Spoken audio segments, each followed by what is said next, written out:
Yung eka Apokalipsis 7:2, yung eka sumisimbolo, yung eka si Felix Manalo. Ang hirap sa kanila, pag hindi naaayon yung talata sa kanila, hindi pwede. Pero pag naaayon sa kanila, pwede. Ganon ang pamamaraan ng panlilinlang ng mga ministro ng Iglesia ni Cristo. Walang consistency.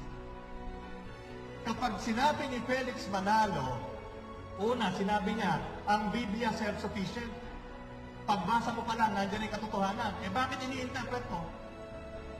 Di ba? Kung self-sufficient ang Biblia, bakit kailangan mo interpret sa amin na yung Angeles, ikaw yan? The mere fact na ini-interpret mo, ibig sabihin, hindi self-sufficient yan. Ang hirap, pag si Felix Manalo, si Eduardo Manalo, si Eranio Manalo at mga ministro ng Iglesia ni Cristo, ang nag-i-interpret ng Biblia, sinasabi nilang sila ang tama. Pero pag iba na nag-interpret, mali lahat. Yun tinatawag na kasagsagan ng kayabangan. Paano hindi magiging mayabang yon? Sino ba nagsabing anghel si Manalo? Si Manalo. Sino nagsabing siya ang sugo? Sino nagsabing sugo si Manalo? Si Manalo din. O ngayon, punta na tayo dito.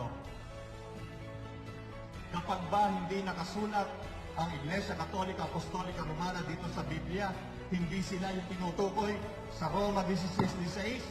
Anong sabi ko? Mga kapatid sa Iglesia ni Cristo, bigyan nyo ng konteksto at bigyan nyo ng hustisya si San Pablo. Alam nyo kung si San Pablo ay mabubuhay? Nako, sisigawan kayo niyan eh. Bakit? Kasi siya, alam niya kung bakit na sinulat yan. At sa pag-aaral ng mga dalubhasa, sa entrada pa lang, sa Roma, sa unang sulat sa sulat sa Pablo Apostol, Roma, Kapitulo 1:8, doon pa lang makikita mo na kung ano ibig sabihin yan eh. Ewan ko nga ba kung bakit ayaw tingnan ng mga ministro eh. Babasahin ko sa inyo. Roma 1:8, umpisa pa lang. Babasahin ko sa inyo, ibig sabihin yan. Roma, Kapitulo 1, versikulo 8. Sabi ni Pablo, si San Pablo po ang sumulat dito. Ngayon, ano ang layunin ni San Pablo sa mga taga-Roma? Para parangalan sila. Bakit sila pararangalan ni San Pablo? Sapagkat ang mga Romano, nung mga panahon na yon, sikat na sikat. Saan? Sa kanilang matibay at marugdog na pananampalataya sa ating Panginoon. Kaya ipinagmamalaki siya nila ng San Pablo. Ito, Roma 1:8, ano sabi niya? Sabi ni San Pablo, una sa lahat, nagpapasalamat ako sa ating Diyos sa pamamagitan ng Jesucristo dahil sa inyong lahat. Mga taga-Roma yon, yung mga Romano.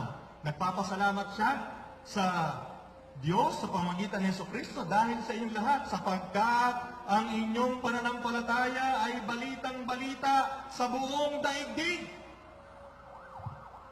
Pinasasalamatan niya yung mga Romano. Bakit? Sapagkat ang inyong pananampalataya ay kabalitaan. Matindi daw kayo, brother. Sabi ni San Pablo sa mga taga-Roma, matindi pala kayong mananampalataya.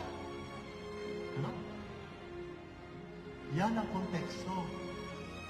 Papuri, parangal sa mga Romano dahil sa kanilang marugdog, matibay, at malalim na pananampalataya sa ating Panginoon. Kaya kung babasahin nyo, alam, ito pa isang hirap.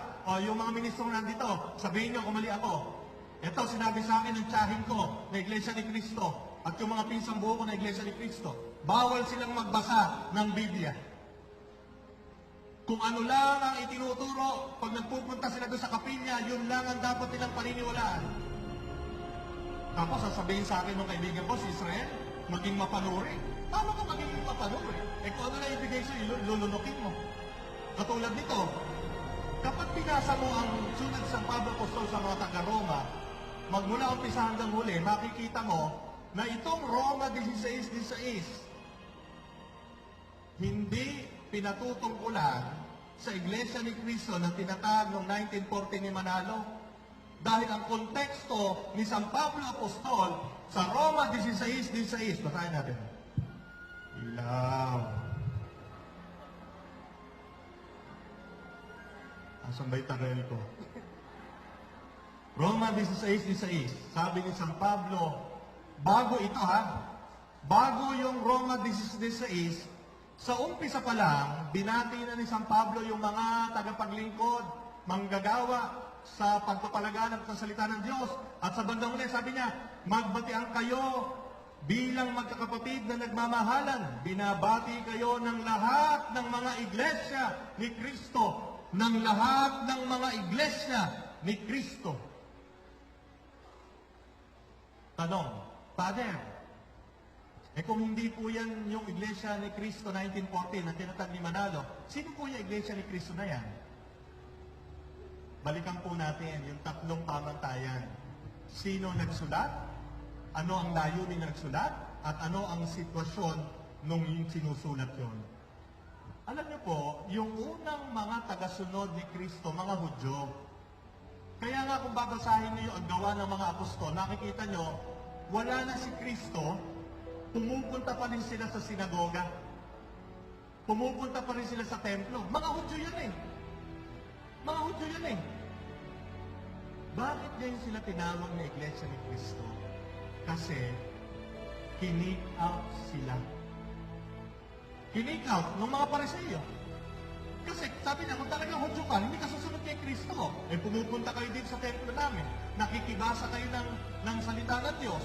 Nakikinig kayo ng sermon ng mga Pariseo. Pero hindi nyo naman ginagawa yung ginagawa namin. Ang ginagawa nyo, yung Kristo nyo na namatay.